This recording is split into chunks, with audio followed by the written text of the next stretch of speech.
আপনারা জানেন চট্টগ্রাম বন্দরের বয়স 138 বছর। চট্টগ্রাম বন্দরের শ্রমিক কর্মচারীদের অক্লান্ত পরিশ্রমের মধ্য দিয়ে আজকে 138 বছর পরে এসে পৃথিবীর 67তম বন্দরে এসে উপস্থিত হয়ে চট্টগ্রাম বন্দর। প্রতি বছর চট্টগ্রাম বন্দরের শ্রমিক কর্মচারীরা রোদ বৃষ্টি ঘাম উপেক্ষা করে বছরে 365 দিন 24 আওয়ার কাজ করে আজকে চট্টগ্রাম বন্দরকে উন্নয়নের শীর্ষে নিয়ে গেছেন।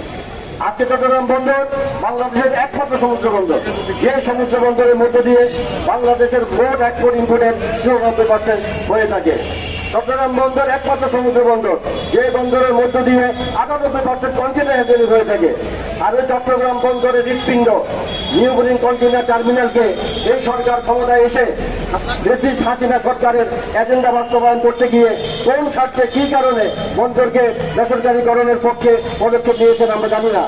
আমরা গত 10 মাস যাবৎ এটার বিরুদ্ধে অনেক আন্দোলন করে আসছি, অনেক সংগ্রাম করে আসছি, কোনোভাবে সরকার তার এই প্রক্রিয়া থেকে সরে আসছে না। আজকে এসকেপ সহ বাংলাদেশের সকল শ্রমিক সংগঠন চট্টগ্রাম বন্দরের এনসিডিকে রক্ষা করার জন্য যে এগিয়ে এসেছেন, আপনাদেরকে ধন্যবাদ জানাচ্ছি। পাশাপাশি বলতে চাই, চট্টগ্রাম বন্দরের এনসিডি বাংলাদেশের বাকি যে 2-3টা পোর্ট আছে, মোংলা পোর্ট, পায়রা পোর্ট আর বাতারবাড়ি পোর্ট, এই পোর্টগুলো এখনো পর্যন্ত অনুন্নত।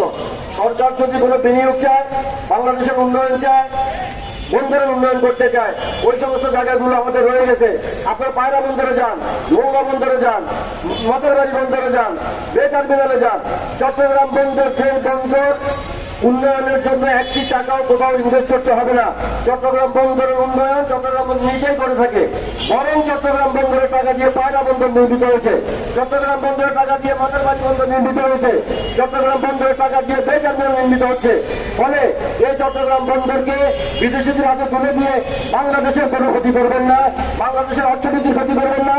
এই বন্দরকে রক্ষা করুন তথা বাংলাদেশের অর্থনীতিকে রক্ষা করুন, বাংলাদেশ দেশকে রক্ষা করুন। চট্টগ্রাম বন্দর যদি কোনো কারণে কোনো বিদেশির ইন্ধনে যদি বন্ধ হয়ে যায়, সারা বাংলাদেশ বন্ধ হয়ে যাবে। এই কথা মাথায় রেখে বাংলাদেশের ভবিষ্যতের কথা চিন্তা করে, বাংলাদেশের নিরাপত্তার কথা চিন্তা করে চট্টগ্রাম বন্দরকে বেসরকারীকরণ করার হাত থেকে আপনারা রক্ষা করুন। সরকারকে বলবো, আপনারা এই জায়গা থেকে সরে আসুন। চট্টগ্রাম বন্দরকে চট্টগ্রাম বন্দরের প্রশাসন দিয়ে, সরকারের মেকানিজম দিয়ে যদি আরো কোনো উন্নয়ন করা যায় করার চেষ্টা করুন। কারণ চট্টগ্রাম বন্দর ন্যাচারাল বন্দর, এই বন্দরের অনেক সীমাবদ্ধতা আছে, চাইলে আমরা অনেক কিছু করতে পারবো না। ফলে সরকারের কাছে উদারতা আহ্বান জানাবো, বন্দরের উন্নয়নের জন্য বাংলাদেশে যে সমস্ত বিশেষজ্ঞগণ আছেন, বন্দরের কর্মচারী কর্মকর্তারা আছেন, সকলে মিলে আমরা একসাথে কাজ করলে নিশ্চয়ই চট্টগ্রাম বন্দর আরো অনেক উন্নতি শীর্ষে চলে যাবে।